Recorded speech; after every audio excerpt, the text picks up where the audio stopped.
I'm JB. This is the Back It Up Binge podcast. I'm talking with MLB great Ross Grimsley. Ross, welcome to the program. Thank you. Thank you so much. Pleasure being here. Appreciate you joining. Love having a former Oriole on. I know you got Reds and Expos back there. We'll talk about those in a second. Before we talk about your career, great career, Orioles hot stove season is literally on fire. And I wanted Yes, to it get your is. opinion on that. They trade for Ward. They got rid of Grayson Rodriguez. They bring in Taylor Ward. They bring in Pete Alonso. They bring in Shane Baz. They bring in today. They signed Joan Kenzie Noel. Right, so big Christmas. I don't know if you saw that. They signed him today off of waivers. They signed Ryan Helsley. Yeah, They brought back Kittredge and Eflin. right. So as an Orioles fan, I'm ecstatic because they're finally doing something this season that they didn't do last season, in my opinion. Elias is on fire Correct. right now. What are your thoughts right now in their off season? What else do you think they need to add?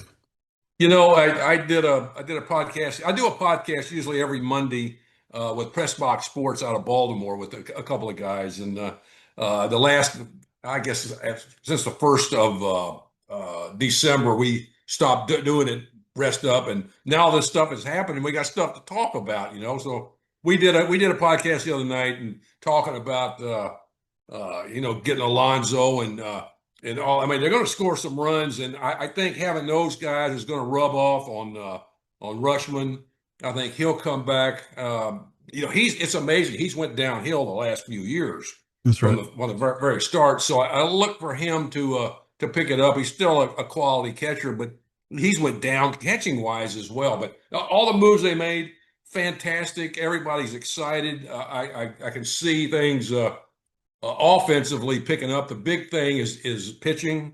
I mean, they have Bradish, they got Wells coming back, they got Rodriguez was a trade, which I thought that was you can't. He's had so many injuries over the past few years that I just don't think they want to take a chance on him. Now he might go out there and do great, but I just think he's an injury waiting to happen. That's what's went and they got a guy that hit what 35, 39 home runs last year. So hitting the net in Camden Yards, that's fantastic. But I think they need to strengthen the bullpen. And I say this, strengthen it. They want to get to the World Series. That's the whole goal. And I think they're another starter away. Getting a quality guy. You get a quality starter, and they're going to go deep into the playoffs and possibly get the World Series. But I think it's exciting for the people of Baltimore. It's exciting for us, that talk about it. So, yeah, I think they've done a lot of things that you would wish they would have done last year. But Elias, I guess got the okay to open the purse strings, and they're off. Yeah, I before they picked up Baz, I was like, they got to start targeting starting pitching because they were slotting Kramer in as a number 3, and he's not a number 3. You move him back to 5 because now Yeah, you got Baz and you got Eflin going in there. Hopefully, Eflin, quality pitcher. I know but he's a veteran pitcher, and he'll give you some innings. He'll get you. He'll grind it if he has to. He'll get you quality starts, but I was happy about that. I'm reading that Suarez is the guy they're trying to go after, but I also heard yeah, he's looking for excess years on his contract. sure. So we'll see what happens. But let me ask you one other question, and you just brought up his name. We got Ward. He's 1 year Right. control. Gave up Rodriguez, who has always been hurt. Is that because I can't reconcile in my head if that's good or not? Is that a wait and see, or is that a good move for this year? Let's go get it. Well, I mean, you depended on him, or you were hoping last year that he would have, took some steps Right. forward. But as soon as he looks really good, then he has a lat problem. He has an elbow problem. I Right. mean, once you have that a couple times, and then that's just in this day and age, a guy gets hurt once, gets hurt twice. There's a good chance that there could be a problem. And you can't depend on those guys. But now Right. you got Bradish coming back from elbow. He looked really good. Wells is Rogers. Rogers had a fantastic, especially second half of the Yeah. season. Yeah. So you got Eflin, uh, Boz. You got these guys. I think he is a guy. Boz is a guy that he's He's had surgery, but he came back and threw really well. He had a good last part of the year, and he's a guy I think that he's probably a 3, 4, 5 guy right now. I think he's going to be a top of the rotation guy. He's an overthrower. He's got a tremendous breaking ball. He's got a triple digit fastball at Yeah. times, but he overthrows and he overthrows that breaking ball, and it's a half a spinner. And he give up a lot of home runs, especially in that park in Steinbrenner Stadium, Okay. little bandbox place. But I think he's gonna learn how to, not to overthrow, not to try to do too much because he's got tremendous stuff. So I think I'm excited about the year. I get to watch the games on whatever the hell I get it on, but and it's fun to watch, and stuff, especially when they're doing good. Yeah, no, and the thing about it is, if Bradish could have a full year, people that don't know him don't understand. That's a number one pitcher right there. Yes, it is. That guy Yes, he has, is. I tell you, he has a great arm, great stuff. And if he can stay healthy and Rogers duplicate 75% of what he did, we have a pretty Right. good two right there. So, Yeah. so you're talking a little bit about pitchers. Let me shuffle this up a little bit. Talk about your pitching style when you played. Well, when I first got to the big leagues, I was a power guy. I threw hard. Really? And, Okay. yeah, a lot of people don't realize that. I'll tell you a story. Chris Pellicutis, umpire back when in the early '70s, and I pitched against Houston one night, and I think I struck out 7 guys, which is a lot for me. That was a really big time night. But he made a comment. I think I pitched 6 innings, something like that, and he made a comment in the paper. I said I hadn't seen a left-hander throw that hard since Koufax. Really? So Wow. I still have the clipping. If you don't believe, I still have the clipping. I just gotta find it, but I still have it. I'm going, oh wow, I didn't think much of it at the time, but yeah, I'm going, oh wow, what a compliment that is, because I mean, I don't know a lot of people could throw like that, but that was a thing, and I always remembered it. But when I went to I learned to change up in Cincinnati. It was when I first got there. I was a fastball changeup, a slurve type guy, big hard breaking ball. And then I got traded to Baltimore, and Mike Cuellar, Dave McNally, Palmer, and then you had all the Catfish Hunter and all the guys you would see coming in, and I think of Fergie Jenkins in the National League. And I watched these guys, and you couldn't help but learn something. You watched. Cuellar was great. Cuellar was a great mentor, a very good friend of mine. It really helped me out a lot. And you didn't have to try to throw 100 miles an hour. Yeah. Because we were going to, you're on a roll, you're going to be in the game for 7, 8, 9 innings. And I mean, we pitched a lot of innings in 1974, but that's where I kind of learned how to pitch with the help of obviously those guys and watching and just talking and stuff, and became a pitcher. And since we're usually going to throw a lot of innings, I mean, you don't want to blow it out at the beginning because you wouldn't have nothing at the end, But you learned how to pitch. You learned how to change speeds, and that was the whole key right there, because we're going to pitch a lot of innings. At one point we had an 8-man pitching staff, 8 or 9, and 4 starters and 5 relievers, I think. And the one reliever was a long guy. So we were going to be out there. If you were pitching well. So that was, but that was a learning thing for me. I learned how to pitch, and everybody go, I hurt my arm. No, I didn't hurt my arm. I just learned to pitch and not have to, try to throw 95 miles an hour. I didn't have to. So you're answering half my questions already. So I got a question for you. I might as well just ask it now because you brought it up. So I got your stats here. In 74, you referenced stat 295 and 2/3 innings you pitched. Unbelievable, right? And coming off a year of 242 and a third. So yeah, you were tossing. But what do you think is the reason? And I'll read you a quote. It says, pitching is so broke all the way down to Little League. These clinics, quote, clinics are chasing velocity at the cost of health, period. And the game is encouraging it. Now, that's a quote I read yesterday from Curt Schilling.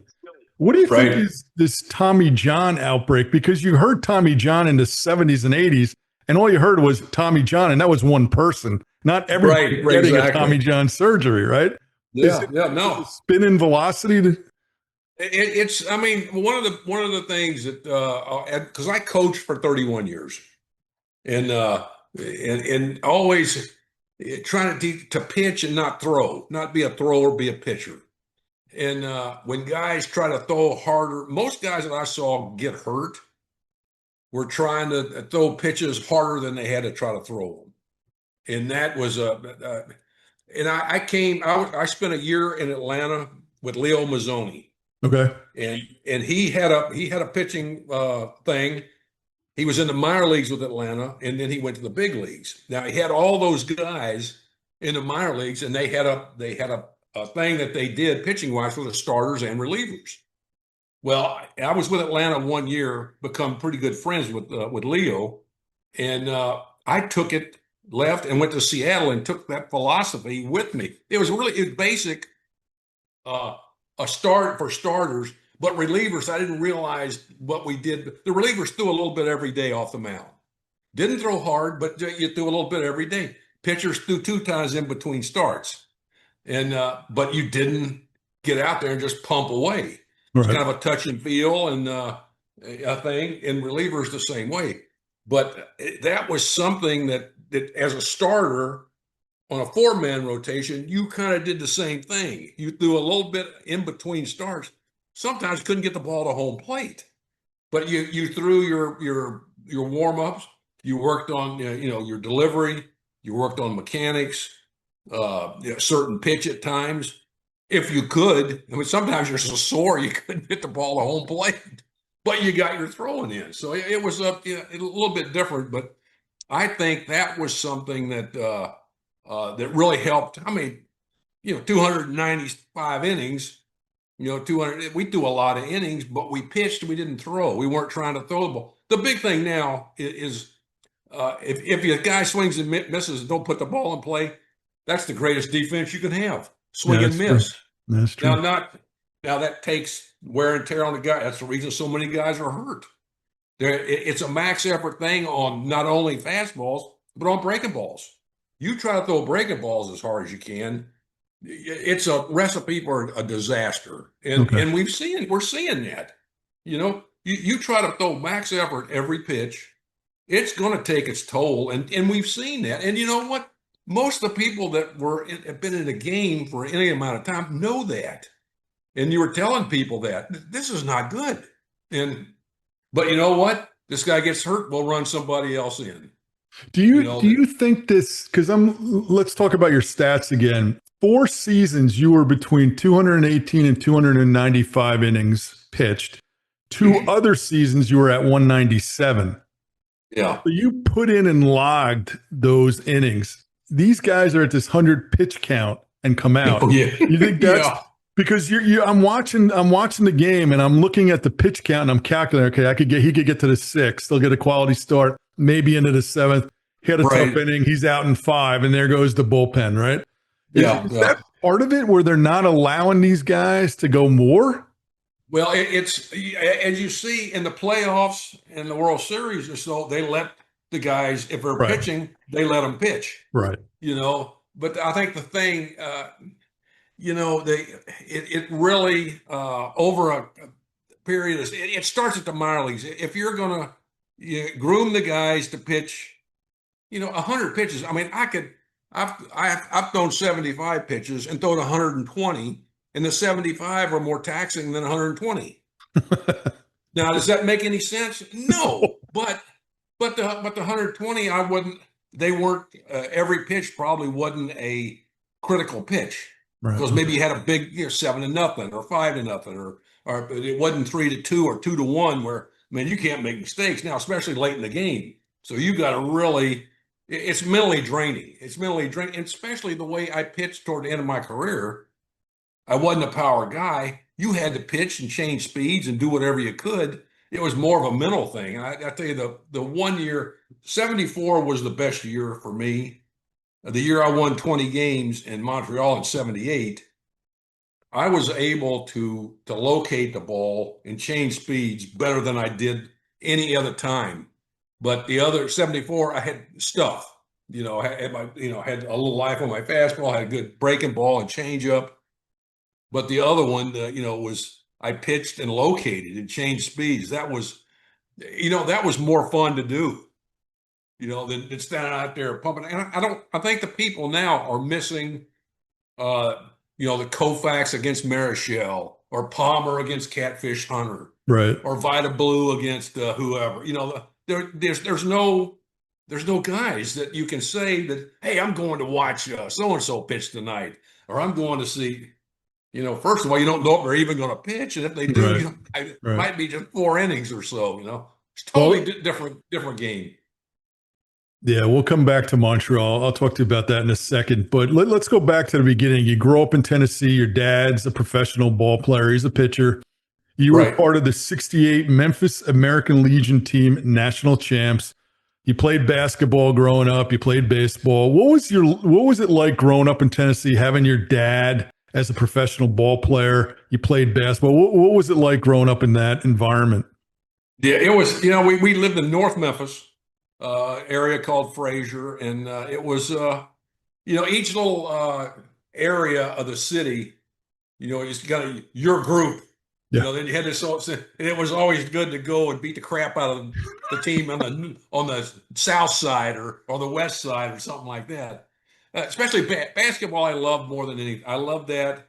Um, we weren't very big, but we had a great coach that really helped me, not only basketball wise, but it helped me baseball wise, Okay. mentally how we did things. The guy named John Clayton. He's since passed, but tremendous guy. And he was my father away from home. So we Okay. spent a lot of time at the gym. The baseball was, I was good at it, but basketball was more fun. I enjoyed that more. Now, my dad was still playing up till I think 1962 or three, and I would, he would come back during the season. I think the last year he played, it was in Knoxville, and that was the Detroit Tigers farm team. Okay. And he was a player coach, and I got to go up there, and he had some guys on. I think Mickey Stanley, who I played with, was on that team. Right.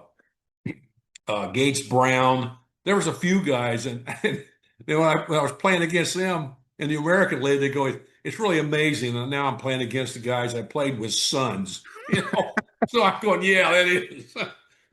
But yeah, growing up in Memphis is great. I still got friends that I grew up with that are still Hmm. there that I see, and we go down, often to see them. But yeah, having my dad there I was never pushed into playing Okay. the game. He was always there, and when he wasn't there, my mom would take me Okay. to the games and stuff, and stuff. But yeah, it was a great time, great childhood. Me and my brother and sister, and we had a fantastic time, and it was really good. That's great.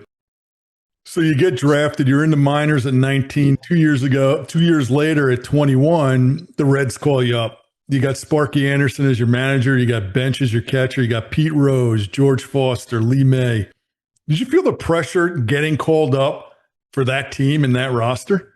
I was first of all, I was drafted by Detroit Okay. out of high school, and they come and they sat down. Now my dad knew, he knew obviously about pitching. He helped some guys in Memphis, some guys that were coming, and they come in with an offer that my dad didn't think was good enough, since some of the other pitchers, people in the city, were getting excellent.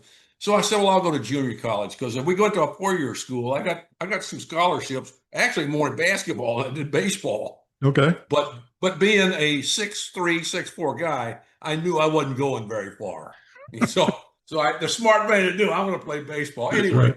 Yeah, I go and I went to Jackson State Community College, played a year there. Then I went the secondary draft. The Reds drafted me. Okay. Then I went to Sioux Falls, South Dakota, Hmm. short season, my first year.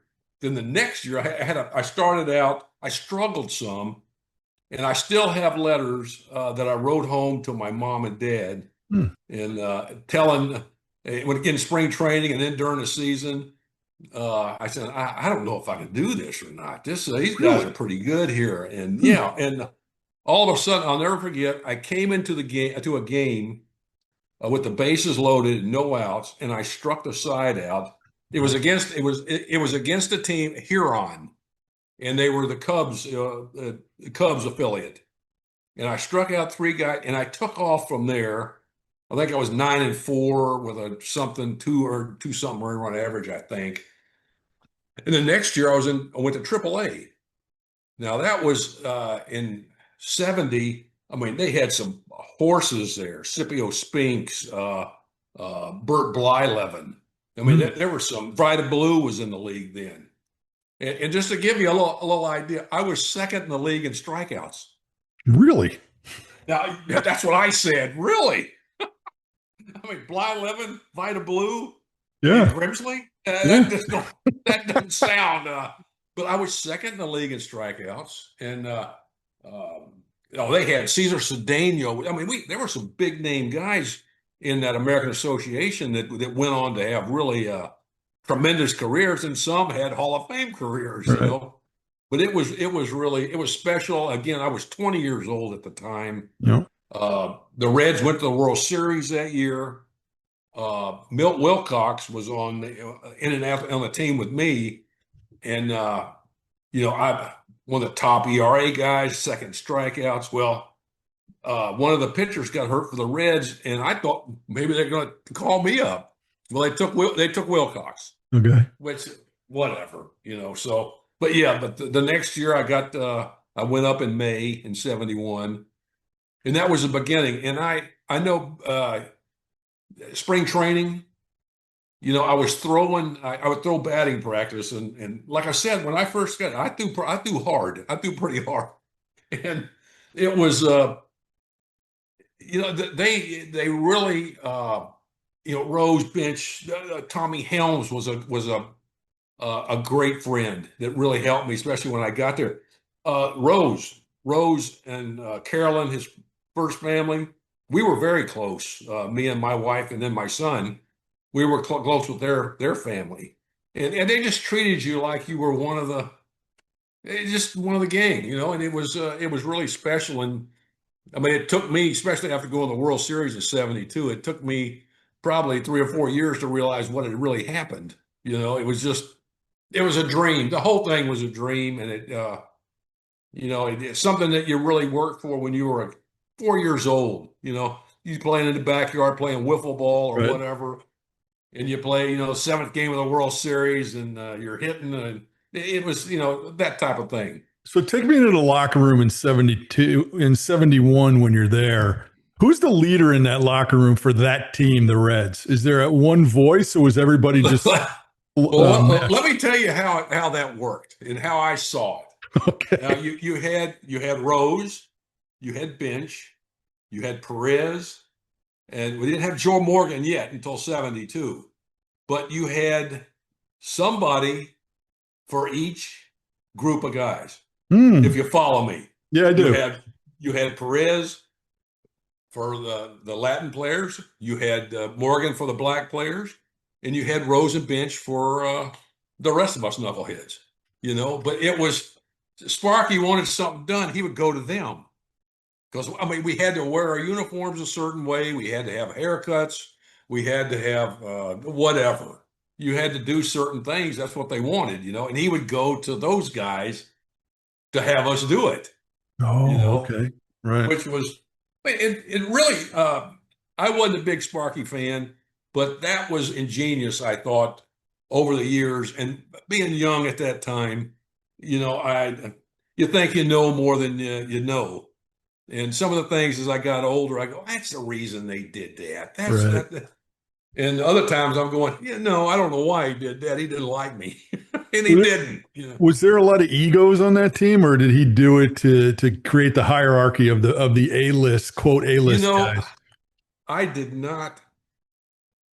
It was like if going around, after the games in Cincinnati, we would go out to get because old Riverfront Stadium, you had there was a ring around the inside of the stadium where the trucks would bring in whatever, and we had to walk out of the clubhouse and go out the side doors to go to the parking lot. Okay. During the game, after the games, there'd be 3,000 people out there waiting for obviously Bench, Rose, Perez, Right. those guys, and we used to wait till they went out, and we'd follow them, and they'd stand out there. So they stand there for an hour and a half, 2 hours signing autographs.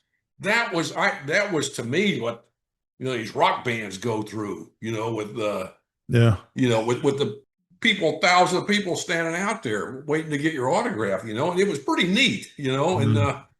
But I'm not a big crowd person. I never have been one. And but to see that was just it was pretty neat. But the egos, I really didn't see it. Okay. It might have been, but it wasn't. Like I said, we spent a lot of time at Rose's house, going out with them. And it was a lot of us stayed in Cincinnati. My wife is from Rushville, Indiana, which is 60 miles from Cincinnati. Okay. So we were around a lot. But I just, it was just, we played basketball we would travel around. Lee May had a RV that we loaded up with 6 or 7 guys and travel around the tri-state area. And it was Gary Nolan, Gullett, Don Rose Gullett, would play some. Yeah, I mean, there were some great guys. I mean, and every guys kind of knew every one of them. And I'm sure they probably had some. Rose was Rose, but he treated me great. Bench was fine, but Bench was good. You got Tony Perez, Lee May. They were 2 dear friends. Okay. Perez went to Montreal, and Lee May went to Right. Baltimore. And it just they were fantastic. They were really good people all around. It was fun to be around them. So the following year, 22, you're pitching Game 4 of the NL Championship Series against the Pirates. You throw a complete game 2-hitter. You get into the World Series. You're a Game 2 starter. You get in Games 5, 6, and 7 in relief in that series, but you lose to the A's. Yeah. Sort of touched on it a little bit. Were you really aware of where you were at 22 years old, pitching for the Reds against the swinging A's and my guy, Rudy? All I knew is I wanted a mustache and hair like that. And I had to wait for a few more years to get that. There you go. And then when I did, I went crazy like an idiot. But no, it was. I'll never forget. My dad played 16 years, and getting to the World Series was probably more exciting for him than me, because I didn't realize what the hell was going on. I know the World Series, holy cow, the playoffs. I know people ask me about sometimes about what do you remember about the playoffs? I go, do you know Roberto Clemente hit his last home run off of me? Did he really? He had the only 2 hits in the playoffs, or in that game, and one of them was a home run, and that was his last home run. So that's something that I always remembered, and that. I saw a video of him online, and they did it from the side view and they slowed it down. And he had such a strange batting stance follow through where everything was on the front toes. And yet this guy hits 3,000 hits. Like, that's got to be a coach's nightmare to get that guy, because it worked for him, but yet it's completely wrong, right? The home run he hit off of me was a fastball that was shoulder high, about 3 foot off the plate away, and he hit it to right field. And one of the things they said, we'd always go over the hitters and stuff. How do you pitch Clemente? You throw the ball down the middle of the plate and let him get himself out, because he's like Sandian. They're both bad ball hitters. Okay. And they would hit the ball, terrible pitches, they would hit them. But yeah, he was, and I'll never forget. I would, be by the cage sometime, and somebody asked him how he felt. Clemente, he said, "My back's killing me. I don't feel good. My shoulder." he'd go out and go 3 for 4 and throw some guy out at the plate. I'm going, you're so full of crap. That's, I that's know. awesome. That's Yeah. great. Did you think it was going to be like that every year, though? I mean, 72, you're in the series, and next year in 73, you lose to the Mets in the championship. But did you think it was going to be Yeah. like that every year? Well, when I got it took it was kind of like a dream. But you know what? You kind of expected it after we go to the World Series in 72, then the next year we do it. Then I get traded to the Orioles and we go to the playoffs. And you win 90 plus games every year when you're with the. I was very fortunate to play with the two winningest teams in the 70s, Yeah. the Orioles and the Reds. So that was you just went to the park and expected to win. And if you didn't, you'd win the next day. Right. So it was just something you just always knew you're going to be in the game for the most part and a good chance of winning, and it was just expected. You never got down. You knew you were going to be in the game and had a really good chance of pitching or winning. So you go 37 and 25 for the Reds. You have a great career. But in 73, you get traded to Baltimore. You get traded with Wally Williams for Merv Rettenman, Junior Kennedy, and Yeah. Bill Wood. Did you expect that trade? Were you blindsided? Were you happy you got traded? We lived in Earl, Kentucky, across the river. And I was taking a nap. I was laying down and I got a call from Chief Bender. And you've been traded to the Baltimore Orioles. Huh? I was trying to. It's a dream. Who? And, yeah, you've been traded. I'm going, really? So I mean, I told my wife, I'm going, what? So it was a shock. I mean, never been traded before, and I'd never dreamed that it would happen. Right. Especially after the 2 years being in the playoffs, 1 year in the World Series. And then going to, I'll never forget, we went to Baltimore, me and my wife, and I went to the stadium, Memorial Stadium, compared to Riverfront. I'm going, oh my God, what a dump. You got to be kidding me. I felt horrible. I'm going, this is just, it was awful. And I'm going, God, what has happened? And anyway, long story short, the best place I pitched my whole career was in Memorial Stadium. Well, Loved it. yeah, I mean, you were part of staffs there that had Cuellar, Torres, McNally, Rudy May, Palmer, Flanagan. When you get traded, obviously it was a shock, but when you go to those staffs, are you looking around like, wow, this is a lot of talent here? Or did you not realize it? No, I mean, well, we had, they had just traded Dobson to Cleveland, I think. And so that was left a spot open, obviously, in the rotation. Flanny McGregor hadn't got there yet. Boddicker didn't get there till 82. That's right, yeah. I think. And and me and Stanhouse made the team in 82. And we were awful. We couldn't do. I'll tell you a story about that in a little bit. But yeah, the guys, they weren't quite ready yet. And then they made that trade with the Yankees that got, I think, Rudy May and Scotty and a few other guys. And but yeah, it was again, just learning from those guys, those pitchers, that was a big thing. And yeah, like I said, you just expected to win. And, Right. and pitching was a big thing, pitching and defense, because we had spring training in Miami. And they had one field and they had a half field. Right. And that's all. And the hitting was always, we got off to a terrible start hitting. So we had one field. Guys couldn't hit. That's all they could do. But yeah, it was what a dream come true to go there and play with the people that I played with. Is fantastic. With that level of talent on the staff, was it a sharing staff, a mentoring staff, or was it to the point where you guys sort of knew what you had to do, or did people help you out? Well, a little bit of both. Okay. They helped you out, and I mean, if you just paid attention, and watched the game, Right. especially when certain guys were pitching. You go, oh wow, and then just making little comments, and we had Andy Etchebarren, Elrod Hendricks, Dave Duncan came over, and those guys, obviously catchers, that was a big help as well.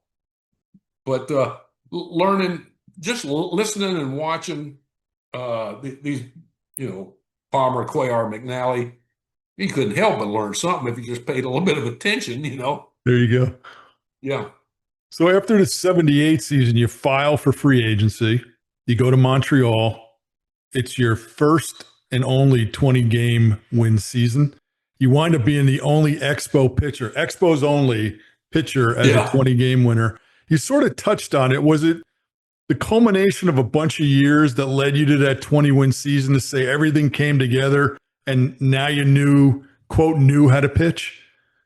It was, I mean, you learn something every year. That one of the things, that I learned, especially switching leagues. Okay. That was always a big help, to switch leagues, especially if you're not a power guy. But you always, well, now he's doing this, now he's doing that. It's something new, and it's a cat and mouse game. But it was the year that I won the 20 games was a year that I just had. I would have the same stuff thrown on the side that I had in the games. And I was able to. I mean, just catcher hold the glove up, I could hit it. And that was, I was just in awe of that, doing that. But to keep that same feel and delivery and everything, and it was one of them years, just everything went right. And I think, and one of the things I learned, I think you're great pitchers, you're Hall of Fame guys, they're able to do that year in and year out. I couldn't do that. You're 10-7, 14-8, 13-10, 18-30. You had some good years there. 14. Oh yeah, but I mean, to win, Fergie Jenkins wins 20 games in Wrigley Field. Catfish Hunter, Jim Palmer. I mean, that to go out and do that every year, it really it drains mentally. It just drains you. Okay. To be able to do it, especially when you're not a power guy. You have to pitch every pitch. You got to, if you miss with this pitch, you got to know what it was the point where I would throw a pitch and I knew what the next pitch I was going to throw as the ball left my hand and was going in. It was that. And what was really good, Gary Carter, God bless him. A lot of times he says, just throw it, I'll catch it. Sometimes he just didn't want me to throw a fastball when an off-speed pitch was coming, or when he thought an off-speed was coming. So is it hard for you as a former major leaguer to watch a game and call it in your head what they should be throwing? Oh, it's terrible. It's you just, I mean, why? Well, why did you do that? I mean, and you see it all the time. A guy will throw a fastball by a guy, and then he'll throw another one, and sure as the world, this third pitch is going to be a breaking ball or something slow, and vice versa. They'll throw two breaking balls, the guy look like an idiot, and then they throw him a fastball. I go, why did you do that? But I mean, just a little thing. It's a whole different, it's a different mindset now, and they got so much analytical data. Yeah. That a lot of which is fine. You can have it, but there's so what was really good with me, I was able to watch other pitchers do their thing and be able to take some of that and incorporate it into what I did. Well, now guys don't even watch the games. They're on their iPad or whatever. Yeah. So a lot of stuff that goes on, they have no idea. The hitters, they don't watch the game. The pitchers don't. They're usually just watching something on.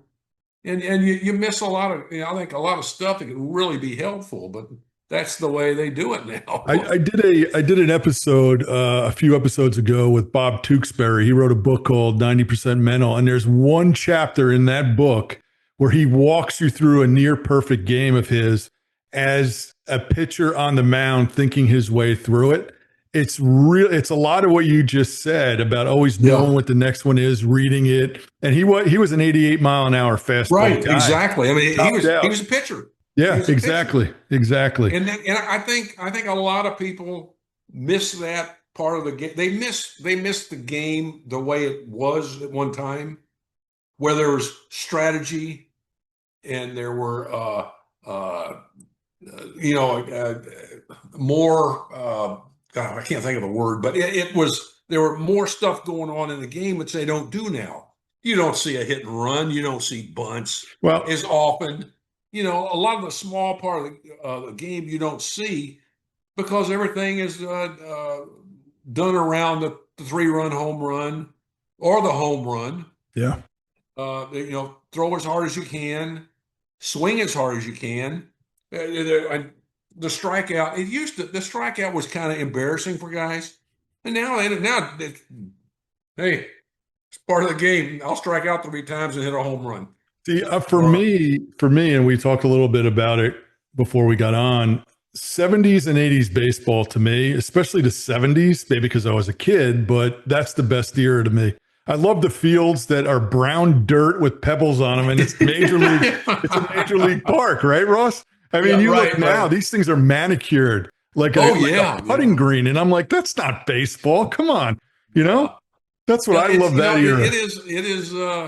It's turned into something different, and I know when I first in the 70s, you guys, and I saw some guys play. I growing up in Memphis, we had the Cardinals that were near us, a couple 100 miles away. I got to go to see Bob Gibson strike out Wow. 17 Tigers. I got the World Series. I went and I saw that. Wow. I think 1968 or 68, I think it was, which was really neat. But I think back the games back in the 60s, 70s, and 80s, that was. I mean, you had. I can name the Yankee, lineup because that's all I was on. But the games were. I mean, it was a lot different, and I think the people now are missing how the game is supposed to be played to make it more entertaining. I think for the fans, but I think it's not you don't see things now that you did years ago.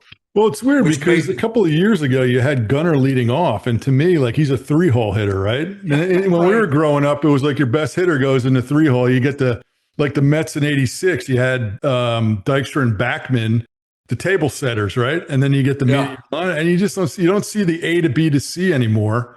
And to your point, it's all about the home run. The guy strikes out 175 times. No big deal. He hit 40. That's great, right? Right. Well, your team's batting. He hit 200. He hit 200. Hit 40 home runs. Struck out.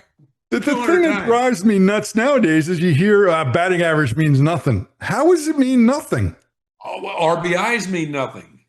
I don't get that. It makes no sense. I mean, it's how they. One of my things is how they with the pitchers. The starters, they go 4 or 5 innings. How do they negotiate their contracts? What are you? Strong 4. I'm getting paid for going 4 innings.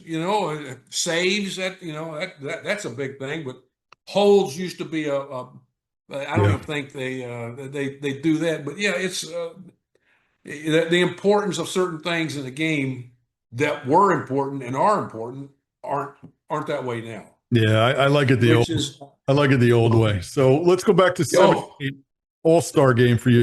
Your only All-Star game. Talk about that experience because you had. I wrote down some names: Carew, Brett, Yaz, Foster, Bench, Rice. You had Thurman, Guidry, Palmer, Tanana, Vita Blue, Suter.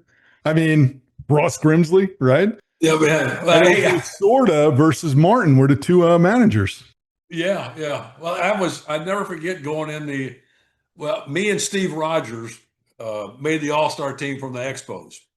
And we had to fly with the Phillies players to on the plane because for whatever reason, I found it's kind of silly, but yeah, we rode with them. And we went to San Diego, and I'll never forget walking in the clubhouse. And You were talking to the guys you mentioned were the American leaguers. I was in there, Rose, Yeah, Morgan, Bench, Stargell. Morgan, all these, these big Clemente, all these big name guys are in. Did I feel like a fish out of water?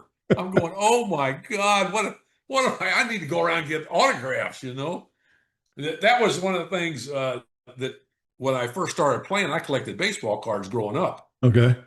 I had a big time collection, and now I'm sitting there with all that stuff, and the next thing you know, I'm in the clubhouse with them. I'm going, I got there, and I wasn't going to say that. I kept one thing I knew about being in the clubhouse you keep your pie hole shut and just speak when spoken to. Just shut up. I was smart enough to know that. What was it like though back then? Because the National and the American didn't play each other until the series. I mean, did Right, you have right. a lot of camaraderie on the field with all the All Stars, or was it you guys kept to your leagues? Mike Flanagan made the All-Star team for the Orioles, and we neither one of us played in the game, but we were good friends.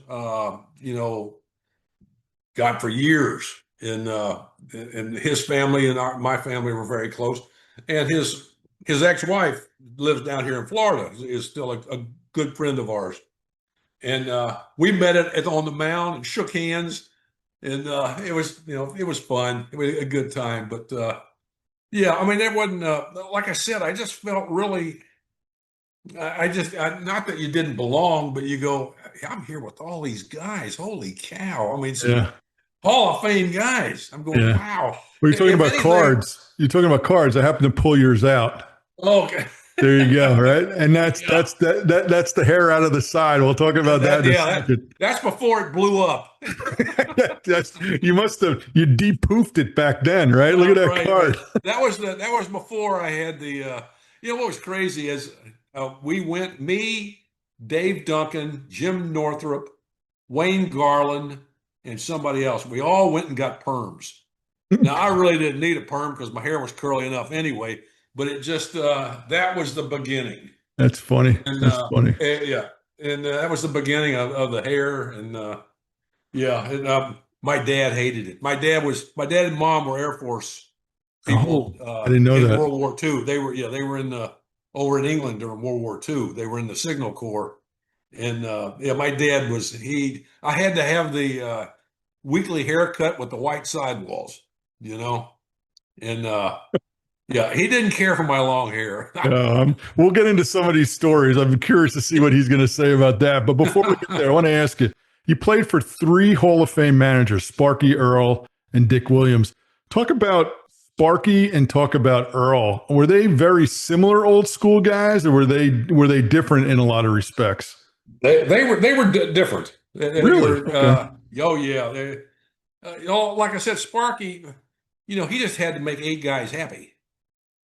He made the lineup happy, and if he needed anything done, he would go to whoever he had to go to. The four guys that I told you about, and take care of stuff. But he wasn't. He didn't like pitchers that well, and he just. Yeah, he wasn't a big. I wasn't a fan of his. And he wasn't a fan of mine. And Earl, out of all three guys, Earl was the guy uh, that everybody got into it with, but loved to play for him. He was a pitching defense, get the 3-run home run, but and he had the little index cards. He was the first guy with the Right. analytics, That's right. and but the stories with Earl, we become friends real close after I played there and stuff. But yeah, it was he was the best. I I just just read the book on him, The Last Manager. It was really I hadn't read it yet, but I want it's to. really interesting, especially as he was growing up to understand where he came from and where he got to. Do you have a Yeah. good mound story visit by Oh any God, of I got several. I got you I have a can tell good you that the last in 1982, me and Don Stanhouse made the team out of spring training because Boddicker wasn't ready. They had a lot of injuries, So I started the season off. I had pitched 16, 17 innings, give up 1 run. And so we started the season off that I was the only pitcher pitching worth of crap. And the rest of the guys early on, they were just getting walking guys, couldn't get anybody out. So he calls a meeting. Now in his office, he had a chair that sat right next to his desk. So walk in, all the guys are sitting on the floor, just waiting to get aired out. And I'm going, he can't air me out. I'm going to sit in the chair next to his desk. So he comes in. You gotta be, you can't do this. You can't get anybody out. You can't throw the ball over the plate. With a lot of 4-letter words in there too, So anyway, he looked at me and he goes, "Take this guy right here." I said, "Yeah, Earl, tell him." He said, "He ain't got crap, and he's getting people out." I'm going, look at him. I'm going, "Earl, are you?" And so I just got up and sat on the floor with the other guys. That's pretty funny. He ain't got shit. What about Sparky? I could have sworn I read or heard recently that he didn't like pitchers talking to him when he pulled you. Is that true? I don't think any of them did. I got into it, and as everybody that played for Earl got into it on the mound. Uh, and I'll tell you just a quick. Was pitched against the White Sox, and it was 1-0 in the fourth inning. He come out and took me out of the game. This is 1977, my free agent year. I'm trying to get as many wins as I can get. He takes me out of the game. I said, "Earl," I said, "what are you doing? You can't take me out." He said, "Well, I've already called Sammy in. He's coming in." I'm going, "It's 1-0. You got to be kidding me." So we're arguing out there. And so I said, "You're blanking me. You're." So I walked around and walk off. He runs after me after Sammy come in. He runs and he goes down I go down the stairs and he goes down. We go in the clubhouse and start screaming at each other. So I had to get my hands on my knees to get in his face to yell at him. So I mean, we're just Clay Reed was the clubhouse guy. He closes the doors and no one's in there. We're screaming at each other. The next day, it was like it never happened. Mm. So we had Oriole fantasy camp for years, and he would come down. All the Palmer, Brooks, Booger, all these guys would come down, and we'd have 120 guys at this fantasy camps. So one night we're at a bar. Now my wife and Earl's wife were good friends. So we're at a place called the Quay, and we're at a boathouse, the bar. So I had a couple of rum runners, and my wife goes, I'm going upstairs and put some clothes on. Don't drink anymore." Okay. So obviously I have a couple more. She comes down there. Well, Earl and his wife come in the boathouse. Obviously he's had a couple of cocktails. I've had a couple of them. The campers are in there. There's about 20 campers in there. And he tells the story. And he adds a few more things to it. And I said, "Earl, that never happened." So it happened again in the boathouse. We're screaming at each other. At We're fantasy hollering. camp? Yeah, at fantasy camp, we're yelling at each other about this. Something happened 25 years ago. And my wife's on my back. Mary Ann is on Earl's back, trying to get him off. Anyway, the next day I come into camp, hungover, felt awful. And he comes in, he goes, "You were out of line." I said, "Earl, I'm very sorry. I'm really sorry. I take it. I'm just." So we have a big banquet the last day of the camp. So my wife and me are sitting there. Andy Etchebarren is sitting there, and in walks Earl and his wife. Etchebarren gets up, said, "I'm leaving." I go, "Where are you going?" Said, "There's Earl." I go, "So?" Said, "He's looking for you." Oh I'm going, boy. "What do you mean he's looking for me?" Anyway, he comes over and sits down, said, "I'm going to sit here and MF you like you did me in front of your wife." I go, "Oh, God." So that's, I mean, but it was, we were very good friends. And one thing about Earl, he tried to thank everybody that played for him for getting him in the Hall of Fame. So Yeah. I thought that was very special. I'm a huge Dolphins fan, so I got Shula. Huge Orioles fan, I got Weaver. You can't go wrong as a Yeah. fan growing up. Let's talk about a battery mate of yours, Johnny Bench. Talk about pitching to him, him being a battery mate to you. What was he like to call a game? Was he easy to pitch to? Did he have his own way that you had to fit into him? No, no. I mean, we would always go over. We would always go over the players before a series and before the games, and and during the games, you always ask, what do you think here, what there, here, there. But Bench he was fun to pitch to because he was big, Okay. and he gave us the target looked small, compared to him being. Right. But I mean, you had to, if a guy's on base, a first base, and they try to steal, you better get out of the way when he throws the ball to second base because he would take you right off the mound.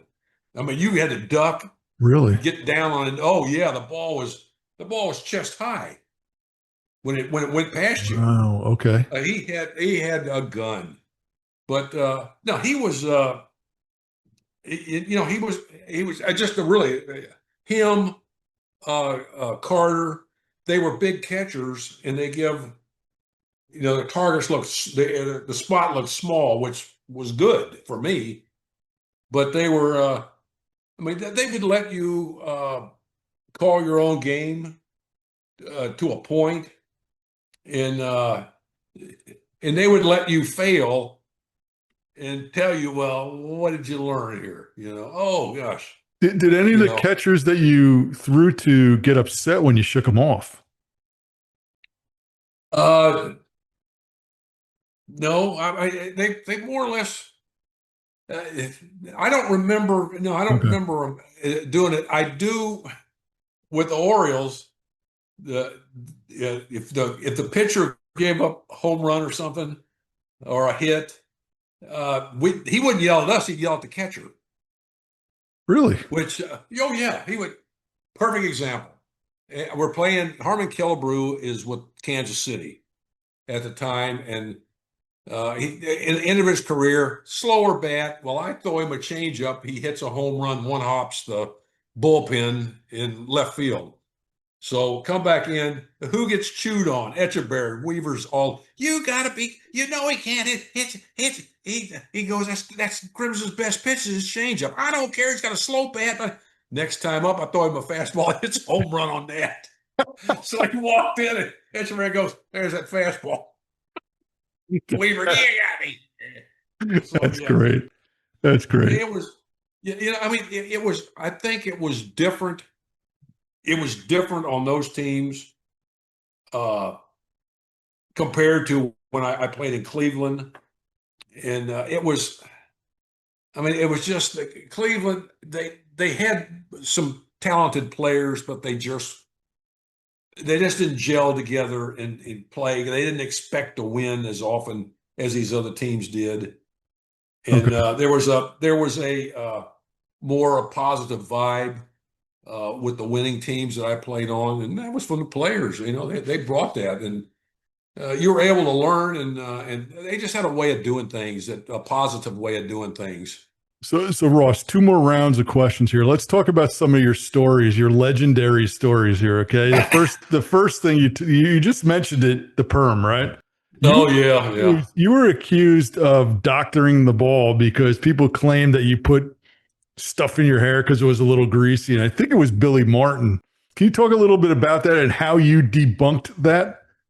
Well, they sent somebody over to get my uniform in Yankee Stadium and was checking it. And I said, yeah, my hair was, to get a hat to stay on, I had to wet my hair. I Okay. had to wet my hair so it would stay on.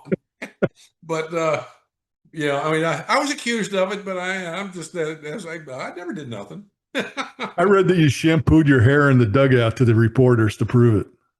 I, the things that I have been accused of, no, that I never did that.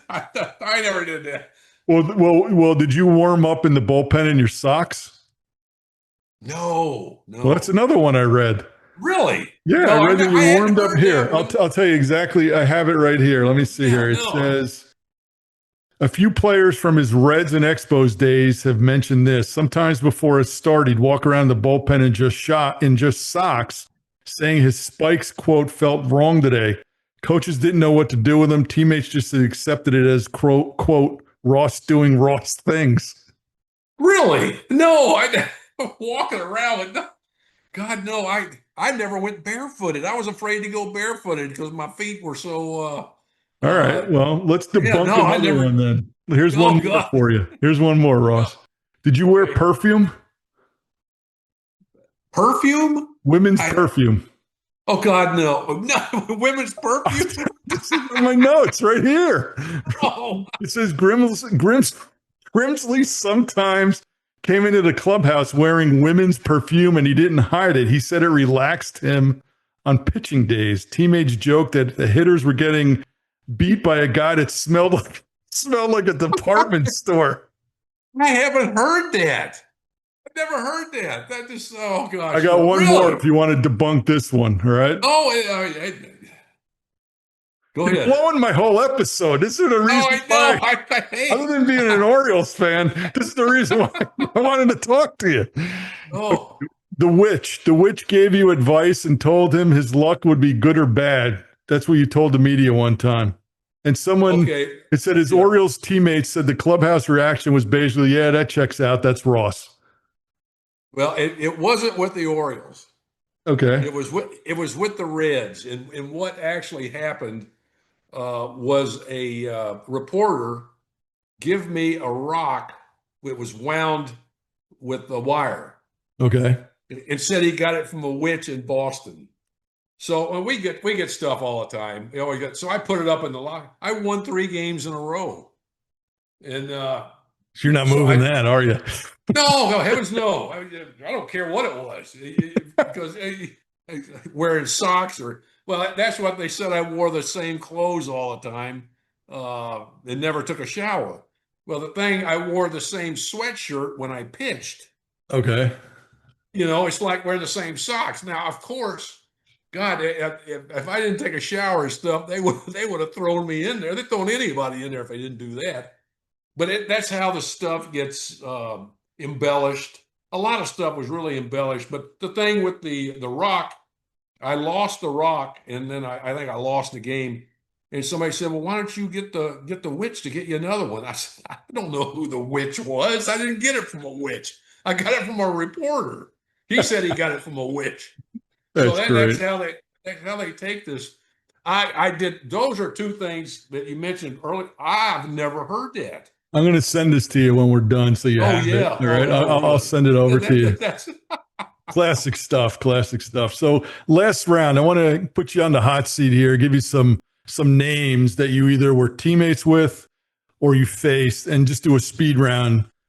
Tell yeah. me what you remember about them or your thoughts on them real quick. So you mentioned Cleveland in 1980. You were in Cleveland and you played with the Rookie of the Year. As fast as he came up, he went away, and that's Jolton Joe Charbonneau. Right.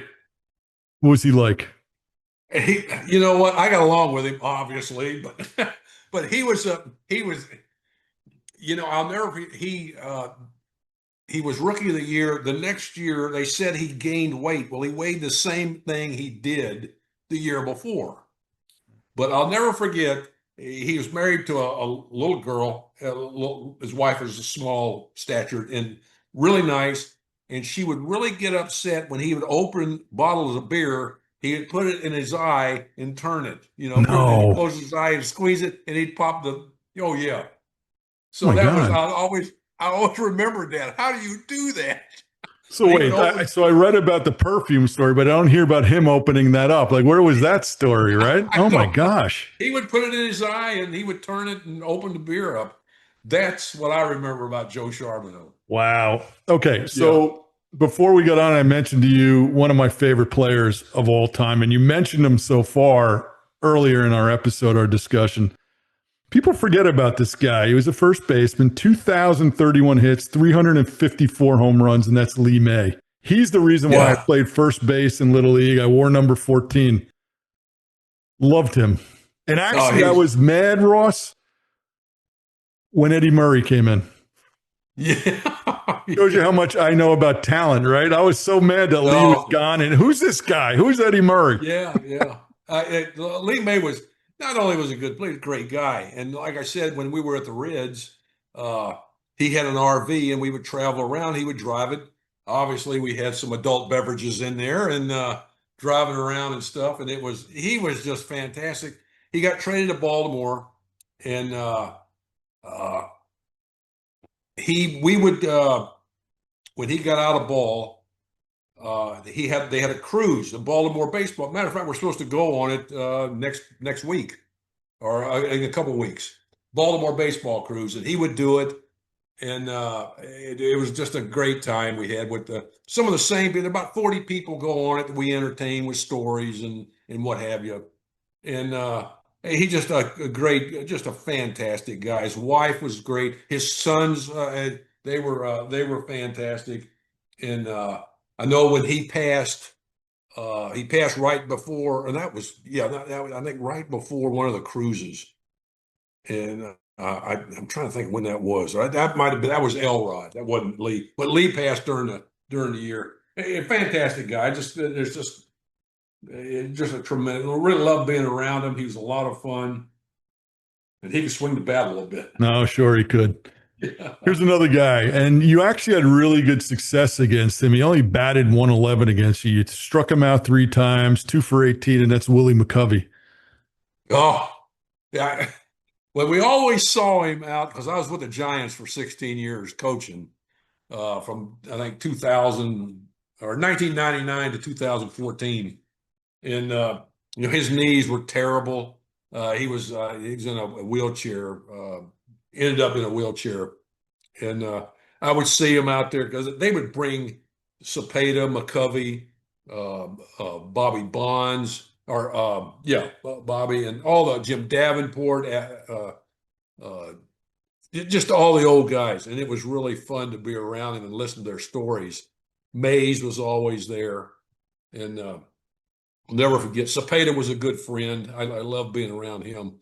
But McCovey was a guy, and somebody asked me, I said, "Well, how'd you hit off Grimsley?" Oh, I hit real good against Grimsley. I'm going, "No, you didn't." No, he didn't. No, you didn't. I didn't say that though. I wasn't going to do that.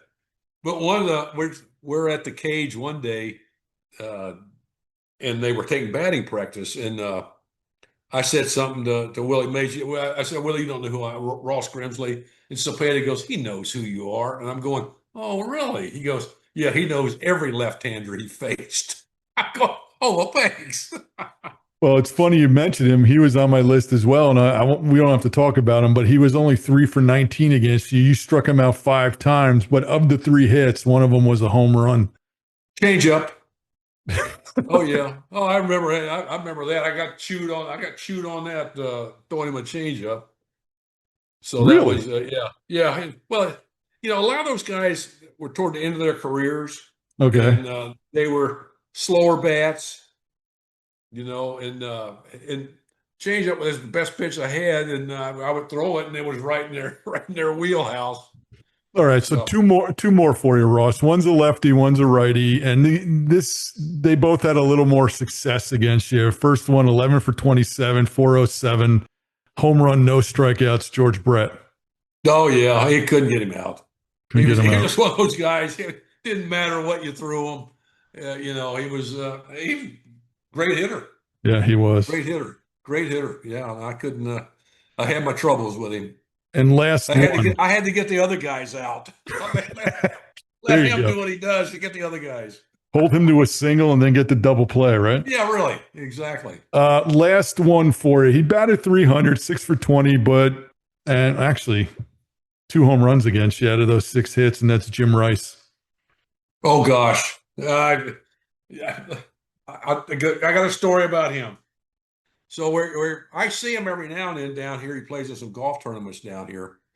And we're playing at a golf tournament in Ocean City, Maryland. And he's there. And my son was there. And I said, "Go up there and get Jim Rice's autograph. You want an autograph?" And he said, "Tell him who you are." And he said, okay. So he went up and he said, Mr. Rice, my dad is Ross Grimsley. I'm Patrick Grimsley, his son. Rice goes, ask your dad about the 2 home runs I hit off of him in Fenway Park. I go, one went over the screen. I think one went through the fence. He just blasted it. To this day, every time I see him, he says something about it. This is what I don't understand about some of you guys that are, played in the 70s and 80s. Like when you watch a game that Palmer does, he remembers stuff from 1970 down to the at bat. You just said that he remembered 2 home runs against you. How do you guys remember down to the pitch? I think it was. I mean, well, I mean, we didn't have the stuff they have now, Right. and so we had to do. I still have. I still got scouting reports that I had when I played. Really? In these. Oh yes, about how not so much because it was tough with the Orioles. We had 3 left-handers and Palmer in the rotation. But when we go over the meetings, the 3 left-handers pitch guys different. Each left-hander pitched a guy different, which that's, you could look, but I mean, I would pitch a guy different than Cuellar. Okay. And McNally would pitch different than the rest of us, but you're able to blend a little bit. Oh, he does that. Maybe I can do that. But each one of us had our best pitch was this, that, or that. So you're going to get beat with your best pitch in most instances, first or second pitch. But yeah, I remember Hank Aaron facing him, and I heard him say something. Middle of the plate in is mine. Middle of the plate away is yours. So I always remembered that, and so I start throwing fastballs away, and he would hit balls to shortstop and second base. Before then, because he still had quick hands, wrists, and stuff. Right. And I think I give up a home run to him on a changeup. The other book I'm reading now, and let's just end it on this player, is One Tough Out, Rod Carew. Did you ever face him? Oh God! Oh yeah. Carew. God, who was that lineup? But Killebrew was there. Yeah. Carew. Oliva. Oliva, his knees were really bad at the time. Right. But Carew could, what he did, and I remember, he could drag bunt, and he would be 3/4 up, he'd be a quarter of the way up the line, and the ball's still on his bat. It's so funny you say that, Ross, because I'm at that chapter today. He was talking about how he bunts, and that he said that because every millisecond with him being a lefty, the way he turned his body, kept the bat in, disguised it for those extra 2 milliseconds. He was already up the line, though, and he learned to bunt that way. It's so funny you say that. It's unbelievable. I mean, he could place it where he wanted, and I mean, if it's anywhere near, you couldn't get him out. And he was deceptively fast. Yes. He kind of glided down the base pass and around the bases. But I'll never forget him bunting and how he did it, and it was just a magician with the bat. He could catch the ball in the bat. That guy stole, career-wise, 17 steals of home. 71 really? Season. How is that possible? He was. I tell you what. I think guys, they paid more detail to little things that players did, and I don't. You could probably ask players now about 10 years ago what this guy hit, and I don't know if they would remember or not. But I can remember certain. Well, I mean, we didn't have all the teams that they did now, but still, I mean, you were so focused, and especially when you just weren't a thrower. Right. When you pitch, you paid more attention to what was going on. Gotcha. And it's a little bit different, back then than it is now. So yeah. Well, Ross, this has been absolutely enjoyable for me. Thank you so much for coming on. Open invite anytime you want to come back. We could talk some baseball. Well, I wish I had some stories that No, this is Thank you great. for But those two. what I have to say though, I am very disappointed in these, and I'm going to send these to you, all right? So you have them. Some But of the people in the past that I've spoken with, they've asked about certain things they've read about, and I'm going, you need to understand something. A lot of stuff that has been written and said about me has been embellished. Some things have been left out, or the whole story. It's like the witch, like I the guy gave me a rock, and next thing I know it's from a witch, and now I'm getting stuff from witches. But a lot of stuff, I mean, they would have run me out of the clubhouse if I did some of this. My wife would have left me. yeah, there you go. I'll send that to you. And then I'm also going to send Oh you a yeah, clip from This Week in Baseball when you were on Montreal. I just found it. It's pretty cool. You had won your 5th game in Montreal, and there's Mel Allen, the This Week in Baseball. He's talking about Andre Dawson. I think Dave Cash was the other guy he talked about. Was Cash on your team? Cash was there, yes. And then they talked about you. So I'll send that to you as well. But thanks you so much. Thank you so much for coming on. I really appreciate it. My pleasure. My pleasure. Take care, everybody. Take care, buddy. Thank you, man. Anytime.